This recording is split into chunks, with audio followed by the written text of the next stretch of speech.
Hello everybody and welcome back to our playthrough of Fire Emblem Path of Radiance. Today we're going to be tackling the second chapter of the game, and here we have a very nice chapter transition screen.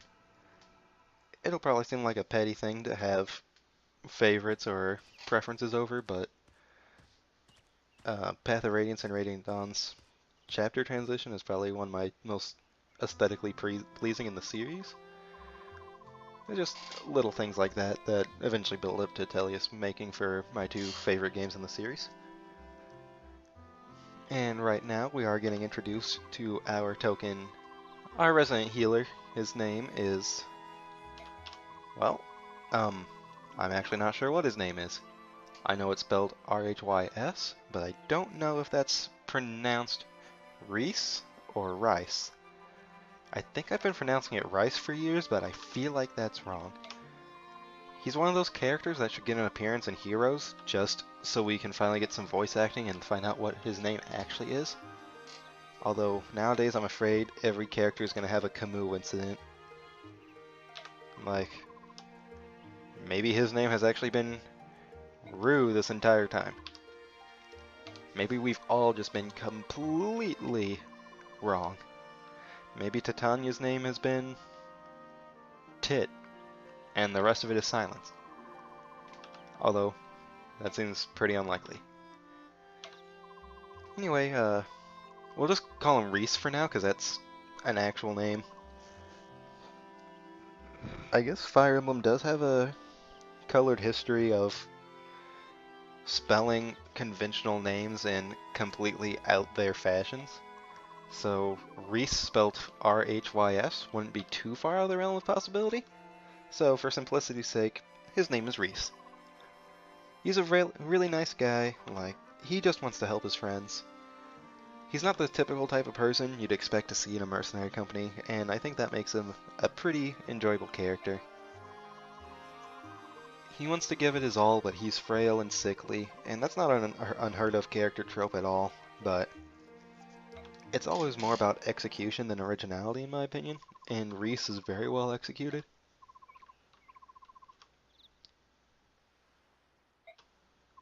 Like,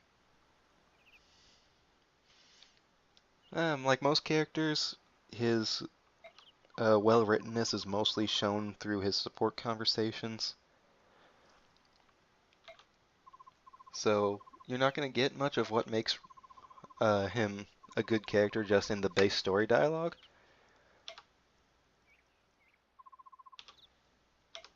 But he's still just a really sincere, down-to-earth guy. He just wants to help. And as a unit, he's your earliest available staff wielder.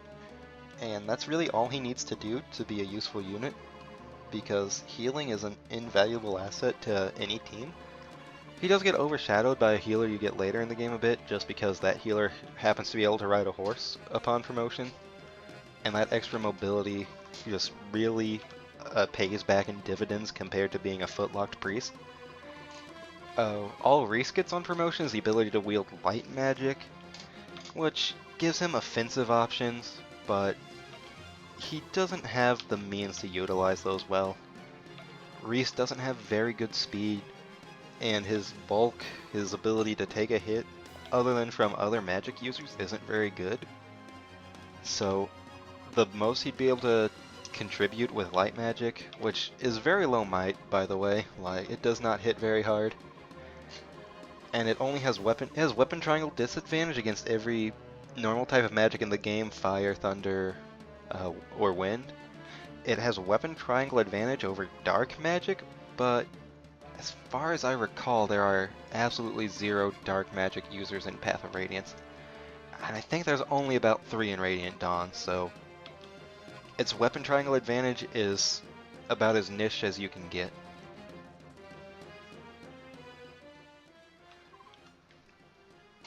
So he won't take much damage from other magic users, but he also won't deal much damage back due to most likely not being able to double them and just having very low offensive capabilities to begin with. This is one of my favorite little interactions between Ike and Boyd, by the way. It really showcases both of their brashness and hot-headedness. Like, Ike's going out there ready to enact righteous fury against the bandits for kidnapping his sister and friend. Boyd's out here ready to dish out the wrath of his Naruto headband for kidnapping his little brother and his friend. But neither of them knew where the hell they're going. In most other things, this would be like the straight man is being led around in a blind fury by the hot-headed protagonist, but they're both kind of the hot-headed protagonist in this one, because neither of them knew where they were going or which directions the bandits were in. It also really showcases the things I like about Ike's personality. He's a big contrast to the average Fire Emblem Lords. Most of them being calm, logical, level-headed people. Like, really noble, very few faults. Not to say that they're bad characters, they're just kind of boring, I suppose. Not that it's impossible to make a well-done version of a lordly noble character. I think Shadow Dragon Marth is a very well-done lordly noble character, because he's really admirable, and we'll get to that when I play Shadow Dragon. Anyway, Ike's cool because he's not like the typical lord. He shares this kind of personality trait with some other mainstream lords, or main series lords, being Hector from Fire Emblem 7 and Ephraim from Fire Emblem 8. And while they all break the lord convention, they kind of break it in similar ways, but they're just different enough in the ways that they go about this that they're still distinguishable personality-wise. Why, Ephraim has a tendency to lose himself in battle and kind of revel in violence. Hector has very little mercy. Ike's kind of the middle ground between these two, in my opinion, where he does enjoy a good fight, like he really enjoys a good fight, but he doesn't enjoy wanton violence and destruction, and I want to say he's a bit more merciful than Hector would be, but I'm struggling to come up with a scenario where he showed mercy.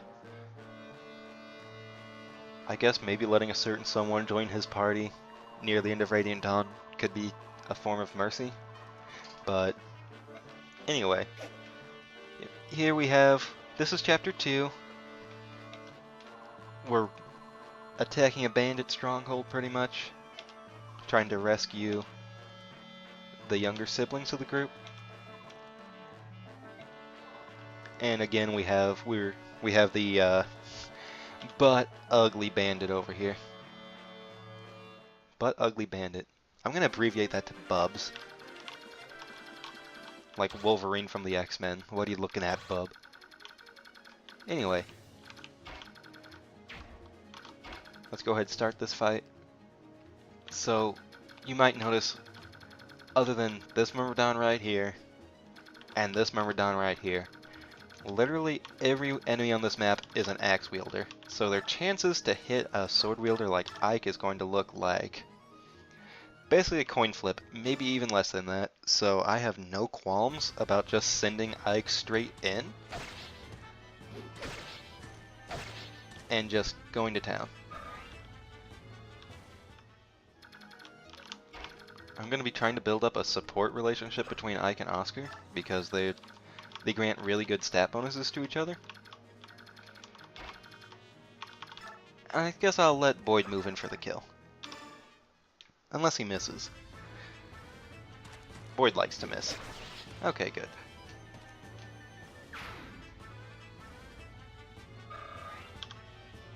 So yeah, there's not much tactical depth to this map. You can really just charge straight down into the bandit stronghold with very little repercussions. The most you'll have to worry about... Oh, a little bit of a cutscene here. We get to see Ike and Rolf interacting in the bandit shack. Miss giving some words of encouragement to Rolf. Boys aren't supposed to cry. Sexist much. I expected better out of you, Mist.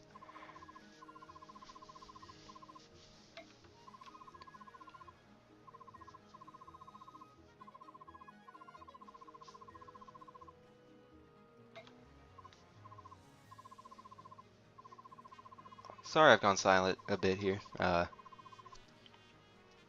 Rolf is a unique case of his development as a character and his overall viewpoint on the events of the game make him one of my personally favorite, most highly well. Let me find the words here. Rolf is a very well written character in this game. Unfortunately, as a usable unit, he is on the very, very bad end of characters. Like, he comes later, he joins your party later in the game. Sorry if that's considered spoilers to any of you guys, but yeah, he does join a little later on as an archer. He joins at level 1 at a point where I think most of your party is going to be at or nearing level 10. If I recall correctly, there's quite a few armored units on that particular stage, so he's going to be doing less than chip damage to them in just full honesty. So, Path of Radiance I want to say is easy enough that anybody is usable, but getting Rolf to usability is a Herculean task in and of itself. But I don't think that should stop you from using him if you really, really wanted to. Trying to find a safe spot to put Reese here. I'm sure Boyd could use a pick-me-up. Yeah, the only downside to just straight rushing the bandits to the north is that the ones to the west could come in behind you, but if you just move your units the max you can while also taking out enemies along the way, you'll be able to keep your backline out of harm's reach very easily. And also, we're going to get a little bit of backup at the end of this turn anyway, in the form of Titania, here to save the day as always. As Deputy Commander of the Grail Mercenaries, I cannot allow any more of our people to be harmed. And so it was. I believe we can have these guys talk. Yeah, there we go. I don't know if that'll take up her, like... Yeah, that'll take up her actual action. I won't be able to have her attack.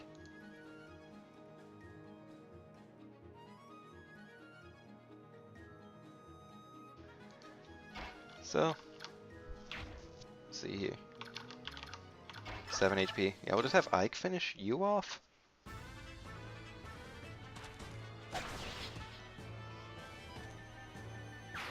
So yeah, the bandits to the west are really not a threat at all. If you really wanted to, I suppose you could split your party and just have like a majority of your party rush the bandits to the north and a couple stragglers pick up the ones from the west, but there's really no reason to do this because you can just pick up the western bandits as you go along. Especially because they won't be able to touch your party until Titania arrives, and then Titania can take them out as a one-woman army. Which sums up most of Path of Radiance, honestly. Like, man, I love this game, but oh boy, if it isn't a little too easy for its own good. Like, even on hard mode right now. There is actually a difficulty above hard mode known as Maniac mode, but that is only available through a Japanese version of the game. And your experience may vary, but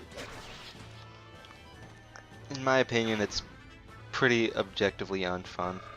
The way Maniac mode boosts difficulty is by increasing the volume of enemies. Good job, Boyd. You're really putting in your work here.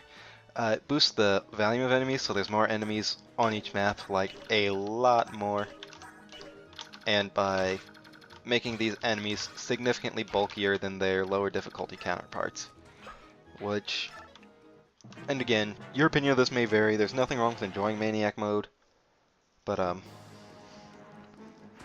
I feel like instead of increasing enemy competence by, like, I don't know, maybe letting the AI make better decisions. Oh, this is going to be a magic ike, isn't it? Or by just giving them generally better stats, like maybe even just better offensive stats, I think could be more interesting gameplay-wise than just bulkier stats. Because nobody likes hitting 36 punching bags numerous times just to clear through an early game map.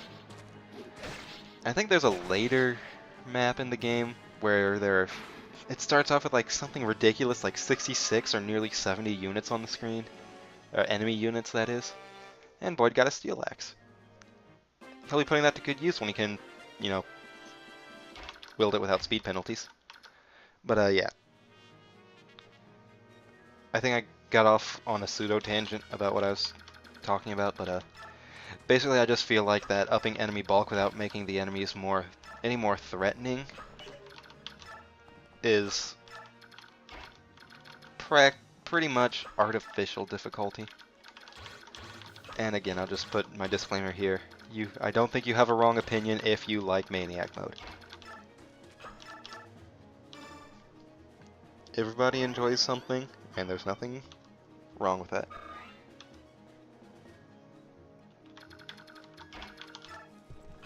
Personally, I think I'm going to stick with hard mode as my preferred way to get through this game.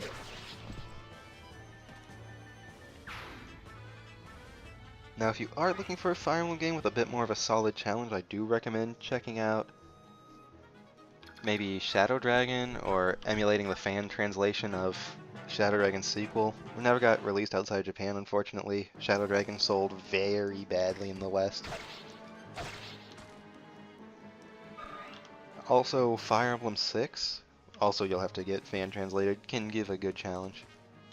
Fire Emblem Conquest on the 3DS has really high tier gameplay compared to newer entries in the series. However, the plot and characters may leave you a bit wanting. I suppose that should be enough about other games in the series. I should probably try to keep my topic on the one I'm actually playing. Ooh, here we go. There's that, what, 2% crit? Things like that are the reason I leave animations on the Teleus era, because this is one of the few fully 3D rendered. Oh, fantastic, Oscar. That is a level up I love to see. Fully rendered 3D models. I think this was the first. Wait, yeah, the Game Boy games came before this one, and before those were the SNES games. So this was definitely the first game to have fully 3D rendered models for characters in combat. I was really hoping I could dodge that. I think he's fine. Yeah, I think only a total of 2 characters can attack him. Most bosses in Fire Emblem don't like moving from their starting position. Boyd, can you hit this guy? Not likely. But you know what? Let's try and see what happens. I just think the animations in Path of Radiance and Radiant Dawn are really enjoyable to watch. So I leave them on.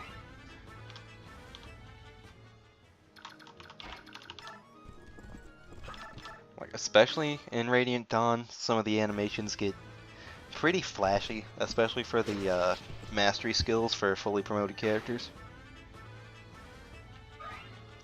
That's probably what made me fall in love with the games in the first place, because I was kind of young when I got into these, so, you know, the flashier the better. It ended up giving me a bias for the Myrmidon / Swordmaster type classes, because they like to dodge everything and crit everything, and their personal skill Astra lets them hit 5 times in quick succession. So I was just like, wow, they're so fast. And my young impressionable edgy mind was like, glorious Binyan steel folded over 1,000 times. There you go, Ike, you remembered to dodge. I knew you could do it, buddy. Oh god, I was wrong. He's moving. Can Reese circle around here? There we go. Let's get Ike back up to par.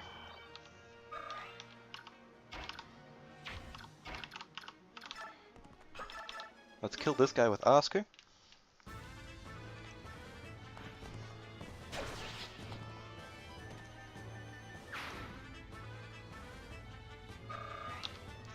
Oscar has consistently been an MVP in all of my Tellius playthroughs so far up to this point, except one, which was actually the most recent playthrough of this game I've done before now, in which he just never wanted to earn any speed or strength. All he wanted to level up was like skill and defense. So he rarely missed, and he took chip damage from like physical damage opponents, but man, he could not fight back at all. At all, and oh boy, that'll let Boyd get doubled. That's not worth the extra 3 damage. So we'll just have Boyd wait there. And Titania could finish this guy off pretty easily. Let's see what fate he chooses. Oh, he's going for Boyd. Rawr, we won't lose. Not to the likes of you. Whatever you say, bub. Get him, Boyd. Good Boyd.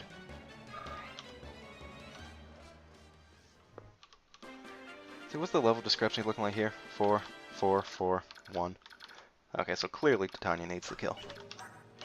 81, 44, 42.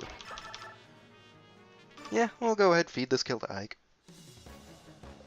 I don't know if I explained this last part or not, but I have a tendency to show bias to the main lords of each game when dividing EXP.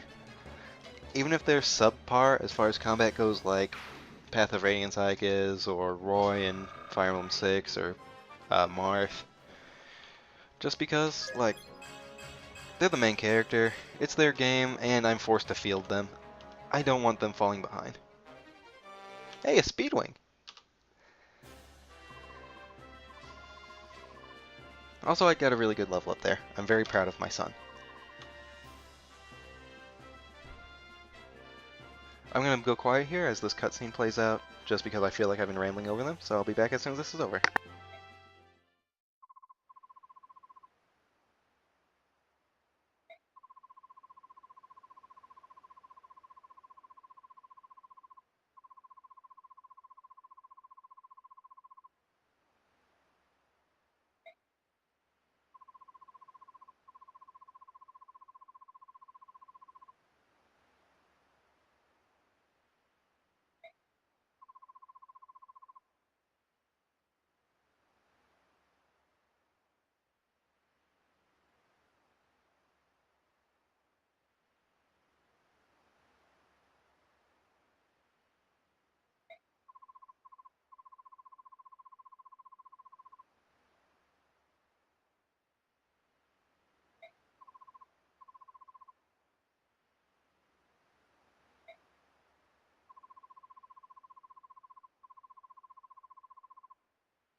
Alright, so that's the end of episode 2 and the second chapter of the game. I look forward to anybody watching this joining me next time for the third chapter. Until then, have a great day, and we'll see you later.